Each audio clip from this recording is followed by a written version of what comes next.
Si Kuya Jens, ano yan, reactor natin yan.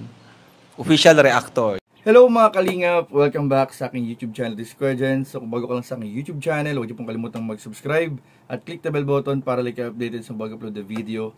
At huwag po nating kalimutang suportahan ng Butim Kalingap sa pangunguna ni Kuya Val Santos Matubang, Ate Edna Vlog at syempre Kalingap Prav.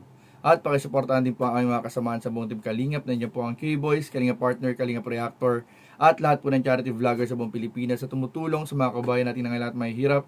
Suportahan po natin lahat, guys. So ngayong araw mga Kalingap, isang mabilisang reaction video, update, at bulong lang mga Kalingap tayo dahil alam ko po marami po naghihintay ng part 74 ng Tambalang Jomcar mga Kalingap. Kagabi nga po napakarami po naghihintay kung kailan nga raw po i-upload ni Kalingap Prab yung part 74 at ano nga daw mga Kalingap ang naganap sa part 74. So siguro po sa intro pa lang po natin meron na kayong idea kung ano ang ating aabangan sa part 74 ng Tambalang Jomcar. Pero mamaya natin yan mga Kalingap pag-uusapan at mamaya po natin mga Kalingap sasabihin sa inyo ang mga bagong update na dapat nyong malaman sa oras na ito mismo mga Kalingap. Ito kapag napanood nyo itong video na to, kailangan nyong tapusin agad yung video. O tapusin yung mabuti, panoorin mabuti yung video dahil ang ating update, ang good news at bad news ay kailangan nyo pong malaman ngayong oras na rin ito mga Kalingap. Kaya napa-vlog tayo bigla kasi kailangan nyo itong agad malaman mga Kalingap para hindi kayo maiwan or para hindi kayo mahuli sa balita mga Kalingap. Kailangan nyo itong panoorin. Pero bago yun mga Kalingap, marami pong nagre-request na bigyan daw po natin ng reaction video yung tungkol po sa pagpapabakod dun sa bahay nila Carla sa Tarum. So binalikan ko po yung part 72 at panonoorin po natin mga Kalingap yung ilang parts ng video kung saan po pinakita po o nakita po yung pinapagawang bakod o fence sa bahay po nila Carla sa Tarum. Kasama po sila Kalingap Prab nung sa part 72. Pero after po nito mga Kalingap, after ng video na ito, ay pag-uusapan po natin yung update sa part 74 na hinihintay po ninyo, yung good news at yung bad news na kailangan yung malaman. So ano pang hinihintay natin mga Kalingap? Tara panoorin na po natin, bigyan natin ng reaction video in 5, 4, 3, 2... Agir! Ay, si nanay, naka-live! Kaya kayo, si nanay, naka-live! Nanay na raw saan? Nay, naka-live ka? Live. Ay! Ganda! Alam lumawa. Hello po. Ayos na ya! Ganda mo, grabe. Uy, si nanay oh. Si nanay nakatambay dito na, naka-live. Naka-live? Naka-live. Nakikonnect daw siya, tulang internet. Ba't nandyan kayo maulan ka na, magkakasakit ka yan? Dito ba sa loob oh? Tay! Hello, Tay! Nami-miss ka na kuya. Oo nga, miss ka na namin. Tay! Miss mo ako, Tay. Tay! Let's go! Tay, nag-school si Ambi. Happy New Year! Merry Christmas! Wala na eh, no? Grabe na miss namin dito ah. Si Carla. Ano po, bibihis pa po. Sige. Upo na eh. Upo na eh. Ano si Amber Swapo, si Jumar lang ha. Oo nga, hindi kami nakarating at may mission kami noon. Meron kaming vlog. Alam nyo naman, sa dami ng beneficiaries baga ngayon tayo, no? Pero masaya ako kasi yung mga beneficiaries namin is nababago yung buhay. Kaya tayo. Si Carla, at si Carla napaka-lupit ni Carla, no? Napaka-bait ni Carla, kahit kilala na siya, hindi siya nagbabago. Dito ka, Nay. Eh, kumusta kayo tayo dito? Mukhang mahirap ang pangingisda ngayon at... Oo, ganyan mo naman pasok. Okay na. Dito niyo po sa ano niyo. Hindi na nga ito, laos nga. Makusog ang ano. Di pa tapos ano? Nasaan yung gumagawa po nito? Ano na yan? Naghinto po ang hinahalat na lang po kahit nung pantas na po. Bakal na. Opo. Sige. Tapos na po sinda. Hinahalat na lang po ito sa bakal niya. Meron pa po, may budget pa po yan. Para po mantap. Opo. Ang alam ko may budget pa po yan.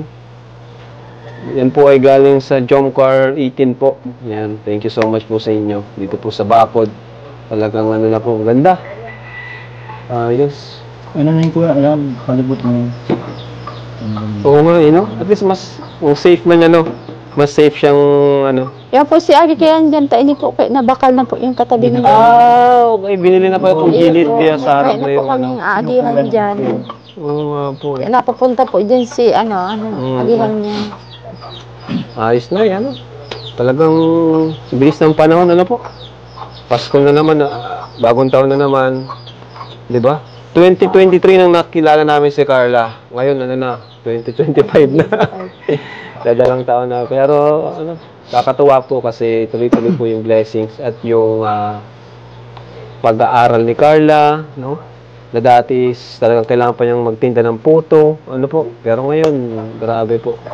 So yun mga kalingap at bigyan nga muna natin mga kalingap ng reaction video itong bakod na pinapagawa po sa bahay nila Carla. So sa aking pagkakaalala mga kalingap bukod po sa nagtulong-tulong na pagsuporta po ng Jomcar 18 para po mabili yung lupa at makaipon din po ng pondo para po sa pagpapabakod ay yun nga po nabanggit ni Kalingap Rob na Jomcar 18. Pero sa pagkakaalam ko po, bukod po sa Jomcar 18 ay nagtulong-tulong din po dyan mga kalingap ang ating mga generous sponsor.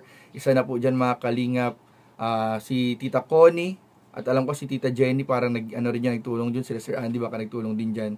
So nagtulong-tulungan din po yan ng mga sponsors. Tita from Taiwan baka tumulong din dyan.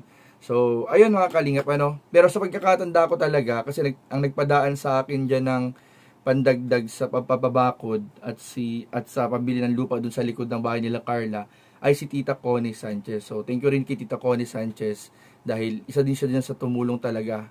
Dun sa 120 budget ata, dun kung di ako nagkakamali, dun sa 120 budget or di ko alam kung magkano na yung nalikom na pera Pero dun sa 120 dati na budget dapat sa bakod ay parang kalahati noon parang sinagot ni Tita Connie. Tapos yung pambili pa ng lupa dun sa extension sa likod ng bahay, parang si Tita Connie rin ata yung, kung di ako nagkakamali sa pagkakaalala ko para si Tita Connie rin yung nagbigay ng pambili, kung di ako nagkakamali. Pero parang ganoon ang nangyari po dun mga kalingap. So yun po mga kalingap, at nakita po natin na grabe po, ang laki po nung extension o nung bakuran mga kalingap nung lupa po na nabili.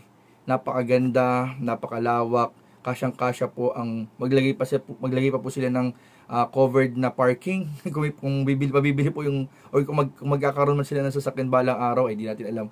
Pwede pa ng parking o pwede rin sila maglagay ng kubo para every time na meron silang bisita, may mga kalingap na bumisita or mga kamag-anak ang bumisita, maglagay sila ng kubo sa labas ay kasyang-kasya pa po mga kalingap. Napakalawak po mga kalingap. Parang kasya pa nga isang bahay dun sa lawak ng bakuran mga kalingap.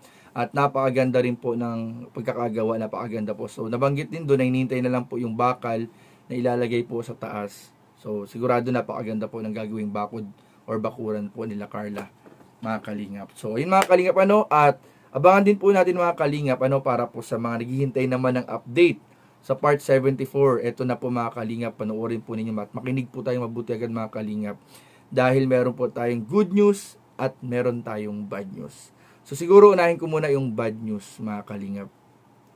Nung nakaraang araw po nag-live po si Papa Joms at nabanggit po ni Papa Joms mga kalingap para sa mga di nakapanood ng live ni Papa Joms na meron daw pong kumakalat na BPI account si Carla. So mga kalingap, mag-ingat po tayo sa pagpapadala ng pera sa mga kumakalat na mga account, sa mga kumakalat na iba pang mga kumbaga parang transaction number mga kalingap dahil po may mga kumakalat daw po na bank account or BPI bank account si Carla na verify po ni Papa Joms kay Carla na at napatunayan po mga kalingap na yung kumakalat daw na BPI account ay hindi po kay Carla mga kalingap. So mag-ingat po tayo mga kalingap dahil marami po talagang tinitake for granted yung mga ganitong bagay. So nananamantala ng mga pagkakataon. So ingat po tayo mga kalingap. Lalo-lalo na sa mga sponsors na nagpapadala ng pera. Mas mabuti po, ipadala nyo lang po direkta kay Kalingap Rob. At kung ipapadaan nyo naman po sa K-Boys, siguraduhin po na yung K-Boys ay legit account yung kausap nyo. Mas mabuti, tawagan nyo, i-video call nyo para masigurado po ninyo na legit po yung kausap po ninyo. At ayun mga kalingap, yung good news naman natin, eto na mga kalingap, yung good news naman po natin para sa mga naghihintay po ng update sa part 74. Kagabi po, ay marami pong naghihintay ng upload ng part 74. At chinat po natin si Kalingap Rob pero hindi po agad naka-reply. So, pero kaninang umaga, pagising ko po kanina, nabasa ko po may reply na si Kalinga Prab.